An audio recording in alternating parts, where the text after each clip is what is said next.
चोरी और फिर सीना चोरी, ये भले ही पुरानी कहावत हो, लेकिन ये कहावत आज गाजीपुर के देवगली ब्लॉक के 85 गांव में उस वक्त चरितार्थ हुई जब बाइक चोरी के आरोपी ने एक युवक को गोली मार दी।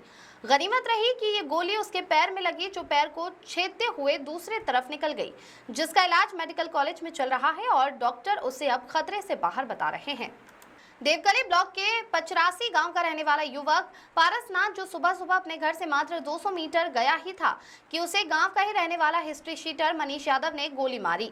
गनीमत रही कि गोली पैर में लगी, जिससे वह घायल हो गया और उसे इलाज के लिए मेडिकल कॉलेज में एडमिट कराया गया। घायल ने बताया कि उसके रिश्तेदार के घर से एक बाइक चोरी हुई थी और उससे बाइक चोरी के मामले में मनीष को उनके रिश्तेदारों ने नामजद कर मुकदमा दर्ज कराया था और मनीष लगातार पारस पर दबाव डाल रहा था कि वह अपने रिश्तेदारों से कहकर मुकदमा खत्म करा दे, जबकि पारसनाथ का कहना है कि उनके रिश्तेदार के पास उसका सबूत होने के बाद मुकदमा दर्ज कराए हैं, तो कैसे नाम मुकदमे से अलग कराया जा सकता है और इसी से नाराज होकर उसने गोली मारी है। इस घटना के बाबत प्रत्यक्षदर्शी इसराज कनौजिया ने बताया कि हम दोनों टहल रहे थे, तभी 3 बाइक सवार बदमाशों ने हमें घेर लिया। उन्होंने पारस पर गोली चलाई और मुझे धक्का देकर गिरा दिया। मैं किसी तरह खेतों के रास्ते भाग निकला। इस दौरान घायल पारसनाथ मीडिया के माध्यम से मुख्यमंत्री योगी आदित्यनाथ से हिस्ट्री शीटर मनीष यादव के खिलाफ कड़ी कार्रवाई की मांग भी किया। वहीं इस पूरे मामले पर मेडिकल कॉलेज के डॉक्टर स्वतंत्र सिंह ने बताया कि सुबह करीब 5 से 6 बजे के आसपास घायल अवस्था में पारस को लाया गया है, जिसे डॉक्टर ने देखा तो उसके जांघ में गोली लगी है, जो दूसरी तरफ छेद करते हुए बाहर निकल गई थी। वहीं अब उसकी स्थिति खतरे से बाहर बताई जा रही है। प्रदीप शर्मा की रिपोर्ट।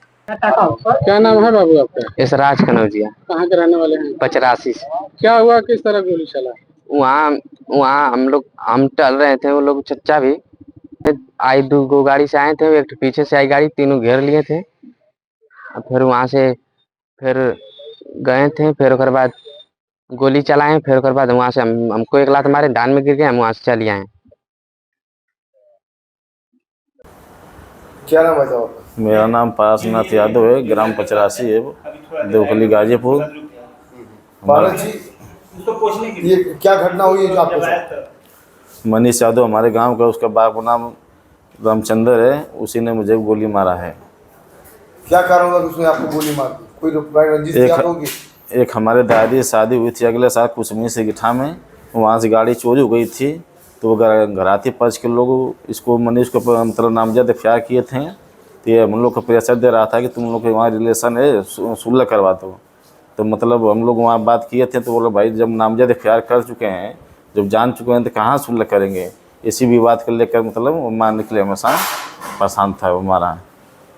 तो उसके खिलाफ नामजद एफआईआर था जिसमें वो सुलह कराने के लिए आपको दबाव दे रहा था? हाँ, सुलह करने के लिए दबाव दे रहा था कि तुम्हारे घर से शादी हुई है, सुलह करवा दो।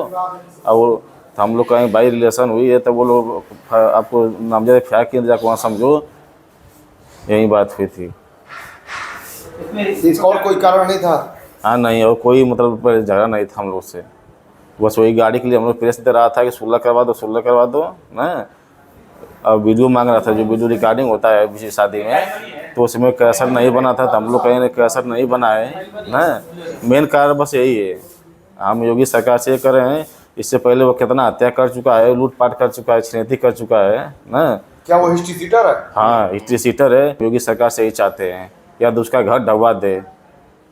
बाहर में ऐसा घटना हो रहा है, दिन दहाड़े हमारे घर से 200 मीटर बगल में हत्या किया है, गोली मारा है। मैं डॉक्टर स्वतंत्र सिंह, एमआरसी समत autonomous state medical college Ghazipur. Sir, अभी एक गोली की वारदात का मामला सामने आया है जी। क्या है पूरा मामला? एक्चुअली ये गोली का मामला सुबह 5 या 6 बजे के आसपास यहाँ पे आया था, जिसे डॉक्टर अभिनव ने देखा है। अभी हमारे संज्ञान में वो आया, हमने उनको देखा है, पेशेंट अभी नॉर्मल है।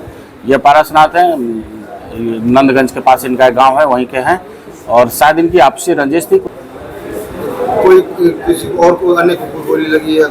नहीं, ऐसा कुछ अभी आया नहीं है। इन्हीं के पैर में गोली लगी है, दाहिने जांघे में लगी है, जो अब निकल के इस पार से उस पार चली गई है, और इनके सर में भी चोट आई है, और एक बायां हाथ भी इनका थोड़ा सा लगा हुआ है। पेशेंट की स्थिति थोड़ी नाजुक है।